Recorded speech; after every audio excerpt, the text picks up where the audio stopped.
Hey guys, hope you all have been well. Welcome back to my channel. On today's video, I'm going to be doing sort of a run through of my favorite products or brands from each category. It's been a few months, I think, since my last favorites video, and I wanted to change it up a bit and really focus section by section. So that's what we're going to be doing today. Yeah, let's go.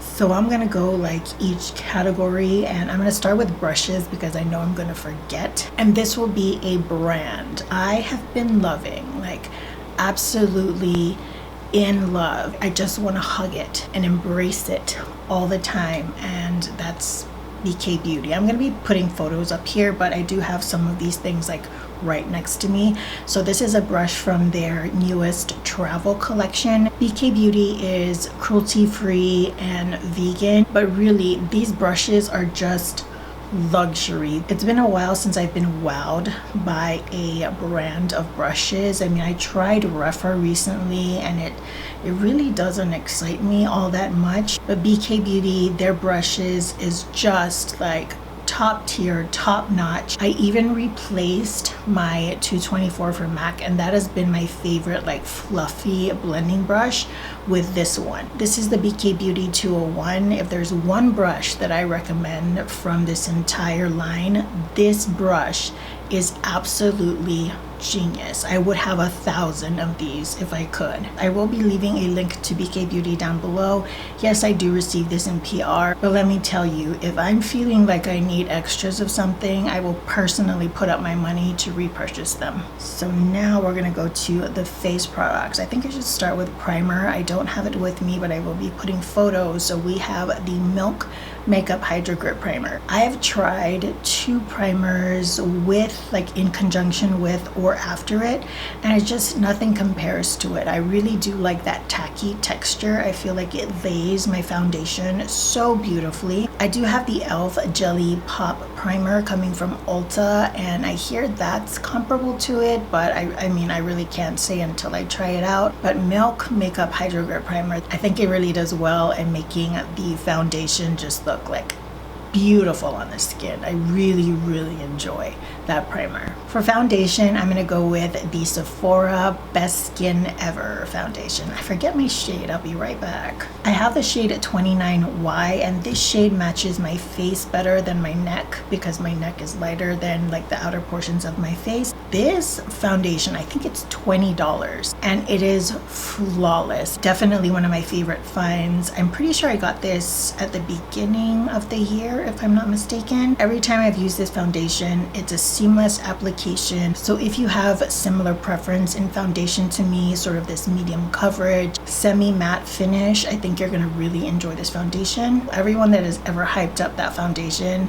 great job, because it's so good. Concealer is obviously gonna go to Pat McGrath. It's one of my favorite finds this year. I bought it on a whim, and I can't believe how absolutely amazing it is. It glides underneath the eyes very well. It's got great opacity to it, and it wears so good, especially in conjunction with the powder. I'm just going to talk about both of them. So Pat McGrath has the blurring under eye setting powder, and I use the shade medium. Those two together, I've done a wear test on this. If I remember, I'll link the video down below. What has taken me so long to try this combination, I have no clue. I've heard many people speak highly of this combination, and I never bit the bullet, and I'm so sad because I could have had the perfect under eye combo for a while now. I don't think there's anything I can think of that has worked this well since I started using makeup. So the Sublime Perfection Concealer in conjunction with the under eye blurring powder. All right, so I think that's pretty much it for the base and the powder category. So we can go into face color products. And I'm gonna start off with my favorite blush, which happens to be from Pat McGrath yet again. I know, I can't help it, okay? I really love these products. So recently, I think 2 or 3 videos back, I did a Pat McGrath blushes review, cheek swatch situation, and I showed you Desert Orchid. That is my favorite out of the 4 that I own. It's slightly peach, very neutral, nice sheen to it. If you want to see a swatch of it, again, if I remember, I will link it down below. but it just lays beautifully on the skin. And the one thing I look for most especially with blushes is how well it blends into the skin. And so with these McGrath blushes, it's effortless. You apply it onto the skin and it looks like you spent 3 hours blending it out. For bronzer, I'm gonna pick the Makeup by Mario Soft Sculpt Bronzer in medium. Man, did he come through with this one. It is like a cream to powder, no kick up whatsoever. And what I love about it is that the quality matches those like luxury brands, but it doesn't have the price tag. It just goes to show, you know, how much some brands are price gouging these makeup products. I wish his brand was a little bit more accessible to everybody. I think it's just sold at Sephora right now, but his products are really good and really, I mean, decently priced. Wow.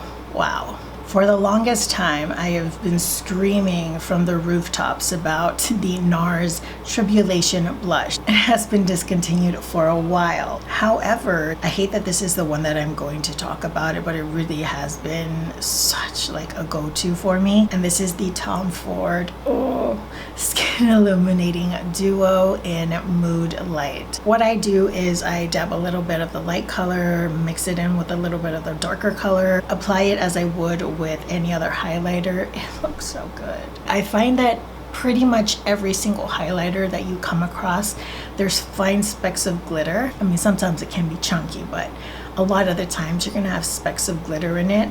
This is a gelée formula, no glitter. It just looks like wet skin.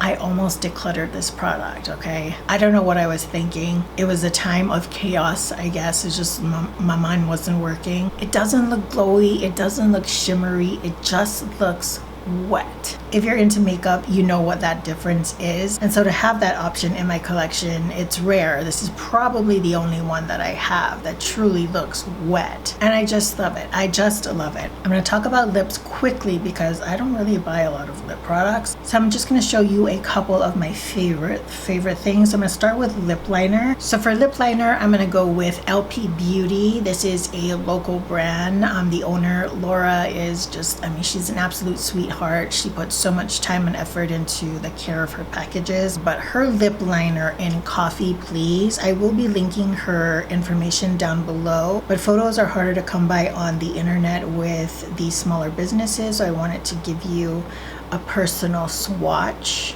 This is a banger, okay? You can't ever get rid of this. Warm mid-tone brown. How can you go wrong with this? You guys know I love cork. That shade is my jam. This is a warmer version of it, but definitely in the same family. Such a pretty color. Now for the actual like lipstick bullet, I've been enjoying this BK Beauty lipstick. Let me swatch it for you. Again, sometimes it's hard to find these swatches online, but hello, you see this combination? LP Beauty lip liner, Coffee Please, BK Beauty lipstick, and Inner Beauty. You are welcome. All right, so the last thing on the list is gonna be eyeshadow. I saved the best for last, as they say. And if any of you have guessed, yes, my favorite eyeshadow, fine, and I just like gawk over as of recently, has to be Viseart. I have wanted to try Viseart for a very long time, but they only sold it at Sephora and Sephora doesn't ship to me. So I've been without trying Viseart for a while. Finally found out the Beautylish ships to me, bought Viseart, and I am obsessed. I got it around the same time I started trying Natasha Denona, and dare I say it, I know I'm gonna piss off some people, but I like Viseart better than Natasha Denona. Natasha definitely has better color story selections, but the Viseart quality, I've been sleeping on it, guys. So freaking good. I have like a current wish list of Viseart palettes that I want, and I did place an order of some of the quads, and I'm thinking that eventually I'm going to get to getting the collection that I want. Viseart is just, it's one of those special brands.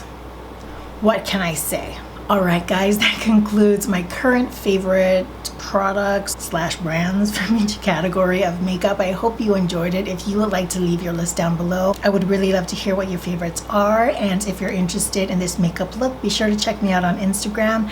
That is where I post a photo about my makeup looks along with all the products in the caption. And my link to Instagram will be the first one in the description box down below. Till the next video, I hope you all are doing well, taking great care of yourselves. I will see you all next time. Bye, guys.